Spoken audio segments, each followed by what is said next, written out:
এবারের নির্বাচনে ধানের শীষ অর্থাৎ বিএনপির যে প্রতীক ধানের শীষ, সেই ধানের শীষকেই মনে করুন আওয়ামী লীগ। যে ধানের শীষকে যদি আওয়ামী লীগ মনে করে ভোট না দেন, তাহলে এই দেশটা, এই বাংলাদেশটা যাদের হাতে যাবে, যারা সরকার গড়বে, তারা এই দেশটাকে পাকিস্তান বানিয়ে দেবে। আওয়ামী লীগের নেতাকর্মীদের, আওয়ামী লীগেদের যারা ভোটার, তাদেরকে আবেদন করছেন যে আপনারা আপনার ভোটটা নষ্ট না করে বিএনপিকে ভোট দিন, ধানের শীষে ভোট দিন। তাহলে কি হবে? মহিলাদের ইজ্জতহানি হবে না। নমস্কার প্রিয় দর্শক বন্ধু, বাংলাদেশের এই বিশেষ প্রতিবেদনে আপনাদেরকে স্বাগত জানাই। একটা একটা করে দিন এগিয়ে আসছে, আর একটা একটা করে স্বপ্নের জাল বুনতে শুরু করেছেন বাংলাদেশবাসী। দীর্ঘ 15 মাসে অনেক অপেক্ষা করতে হয়েছে। কবে ত্রয়োদশ জাতীয় সংসদ নির্বাচন হবে, কবে মানুষ তাদের ভোটাধিকারের মাধ্যমে নির্বাচিত সরকারকে বেছে নেবেন এবং সেই সরকার এসে বাংলাদেশে আমূল পরিবর্তন করবে। বাংলাদেশের দারিদ্র্য সীমা যে জায়গায় পৌঁছে গেছে সেটাকে তারা কমিয়ে আনবে। বাংলাদেশে বেকারত্বকে দূর করে কর্মসংস্থানের জোয়ার আনবে সেই নির্বাচিত সরকার।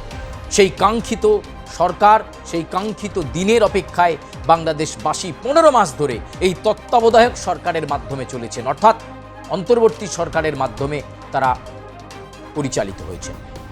ডক্টর ইউনূস তিনি অন্তর্বর্তী সরকারের প্রধান উপদেষ্টা হিসাবে এই 15 মাস সরকার চালিয়েছেন, কিন্তু তাতে বাংলাদেশে বিরাট কোনো পরিবর্তন আসেনি, বৈপ্লবিক কোনো পরিবর্তন আসেনি কোনো প্রগতিশীল পরিবর্তন, আসেনি কোনো বিনিয়োগ।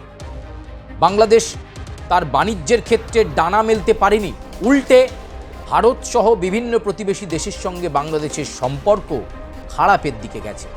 এমন একটা পরিস্থিতিতে প্রেক্ষাপটে আগামী 12ই ফেব্রুয়ারি নির্বাচন। আমরা বলেছিলাম যে সমস্ত রাজনৈতিক দল তারা তাদের মতো করে পরিকল্পনা গুছিয়ে বাংলাদেশে প্রচারে নেমে পড়েছে। তারা তাদের বক্তব্যকে সামনে রাখছে। কেউ বলছে দুর্নীতিমুক্ত বাংলাদেশ চাই, আবার কোনো রাজনৈতিক শিবির প্রচারে রাখছেন বেকারত্ববিহীন বাংলাদেশ, আবার কেউ বলছেন প্রত্যাশিত সংগঠিত বাংলাদেশ, যে বাংলাদেশে শিক্ষায় আমূল পরিবর্তন আসবে, যে বাংলাদেশে দুর্নীতি থাকবে না, যে বাংলাদেশে দারিদ্র্যসীমা যেভাবে 21% পৌঁছে গেছে সেটা থাকবে না, সেই বাংলাদেশ, সেই নবগঠিত বাংলাদেশ তৈরি হবে। রাজনৈতিক শিবিরগুলো প্রচার করতে শুরু করেছেন, কিন্তু সেই প্রচারের মধ্যেই ধরা পড়ল এক অন্য ছবি। আপনাদেরকে সেই ছবি দেখানোর জন্যই আপনাদের এই বিশেষ প্রতিবেদনে টেনে আনা। পুরো প্রতিবেদনটা আপনারা দেখবেন এবং অবশ্যই আপনারা আপনাদের মূল্যবান মন্তব্য করবেন। মন্তব্য যে সবসময় আমাদের প্রতিবেদনের সপক্ষে যেতে হবে এমনটা নয়।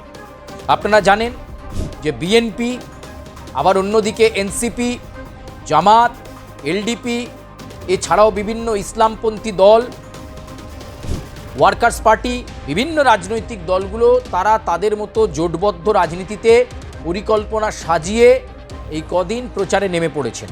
কিন্তু এরই মাঝে এক অভিনব প্রচার ধরা পড়ল আমাদের চোখে এবং অত্যন্ত তাৎপর্যপূর্ণভাবে এই প্রচারে একটা বার্তা দেওয়া হচ্ছে। সেই বার্তা কি সেটা বলতেই আজকের এই বিশেষ প্রতিবেদন।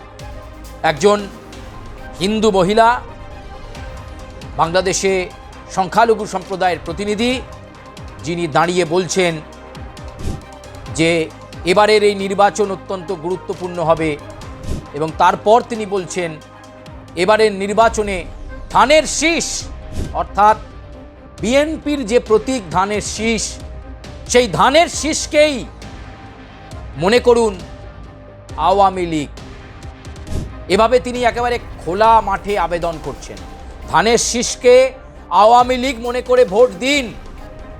বার্তা দিচ্ছেন সেই সংখ্যালঘু সম্প্রদায়ের প্রতিনিধি। তিনি বলছেন যে ধানের শীষকে যদি আওয়ামী লীগ মনে করে ভোট না দেন, তাহলে এই দেশটা, এই বাংলাদেশটা যাদের হাতে যাবে, যারা সরকার গড়বে, তারা এই দেশটাকে পাকিস্তান বানিয়ে দেবে। বাংলাদেশ পাকিস্তান হয়ে যাবে যদি ধানের শীষকে ভোট না দেন। এই বার্তা বিএনপির হয়ে দিচ্ছেন এক মহিলা এবং সামনে দেখা যাচ্ছে অনেক প্রতিনিধিরা বসে রয়েছেন তারা বিএনপির প্রতিনিধি, তাদেরকে দেখিয়ে ওই মহিলা আবার বলছেন যে এনাদের বিশ্বাস করুন, বিশ্বাস করেন, এনারা বিপদে পাশে থাকবে। আপনারা যদি ধানের শীষকে আওয়ামী লীগ মনে করে ভোট দেন, অর্থাৎ তিনি প্রচ্ছন্নভাবে প্রকাশ্যে আওয়ামী লীগের নেতাকর্মীদের, আওয়ামী লীগেদের যারা ভোটার তাদেরকে আবেদন করছেন যে আপনারা আপনার ভোটটা নষ্ট না করে বিএনপিকে ভোট দিন, ধানের শীষে ভোট দিন। তাহলে কি হবে? মহিলাদের ইজ্জতহানি হবে না। মহিলাদের ইজ্জতহানি হবে না যদি ধানের শীষকে ক্ষমতায় আনেন, বিএনপিকে ক্ষমতায় আনেন, তারেক রহমানকে ক্ষমতায় আনেন, তাহলে মহিলাদের ইজ্জত হানি হবে না।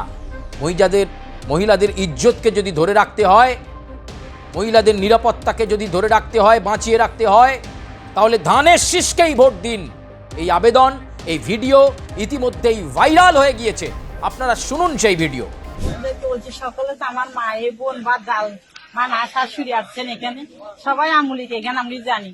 আমি কিন্তু আমার জন্মগতভাবে আমি বিএনপি ছিলাম, বুঝছেন। আমি মাহবু কমিশন আমলে বিএনপি কমিশনার মেম্বার ছিলাম 3 বার।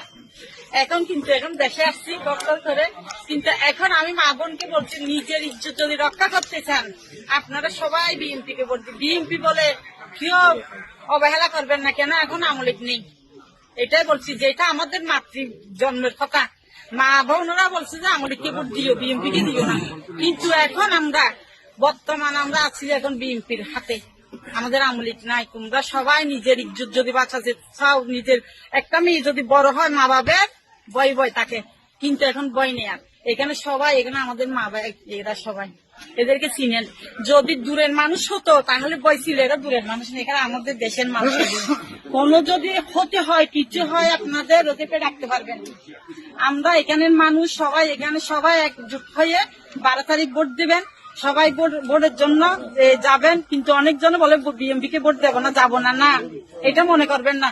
বিএমপি কে দিলে মনে করবেন কোনোদিন আবার আওয়ামী লীগের হাতে যেতে পারবেন আপনারা। বিএমপি কে চান, কিন্তু অন্য দল দেখবেন, কিন্তু নিজের হাতে নিজে কপালে হাত মারবেন। এখানে বিএনপি ছাড়া আর কোনো উপায় আমাদের নাই। এখানে হিন্দু বা মুসলিম হোক, সবাই বিএনপি কে চান। আমি বলছি আমাদের এই এলাকার সবাই, আপনারা বিপদের সময় না পেলে এদেরকে পাবেন। এরা এখানে কাছের লোক, এরা দূরের নাই, কেউ হারিয়ে যেতে পারবেন এখান থেকে, আমাদের হাত থেকে, কেন এগুলো আমাদের দেশের লোক। তাই আমি বলছি মা বোনকে, এখানে মহিলা হইয়ে বা পুরুষ হইয়ে ওই বিএনপি কে দেবো না, এই কথা আর বলিয়েন না। কেন আমরা এখন একটাই দল, বাংলাদেশে একটাই দল আছে, ওইটাই কোনো দল না, এটা নিজেরাই দল করছে, যে এটাকে কেউ সমর্থন দেবে না ওই দলকে। আমরাই এখন হচ্ছি যে কি সবাই বলো বিএনপি কে চাই, ভোট চাই, ধানের শীষে ভোট দেবে, এটাই আমরা চাই। আমাদের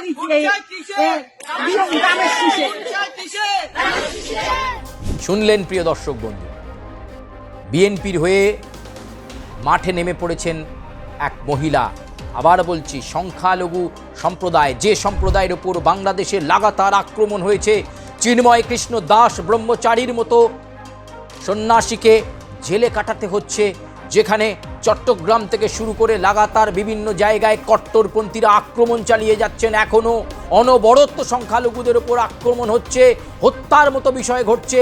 এর মাঝে এই মহিলার বার্তা কিন্তু অত্যন্ত তাৎপর্যপূর্ণ হয়ে থাকবে বাংলাদেশের প্রচারের ইতিহাসে।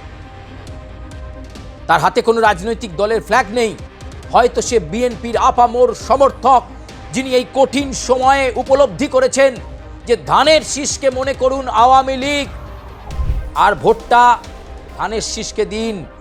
কথা দিচ্ছি, এনারা রয়েছেন, মহিলাদের ইজ্জত রক্ষা হবে।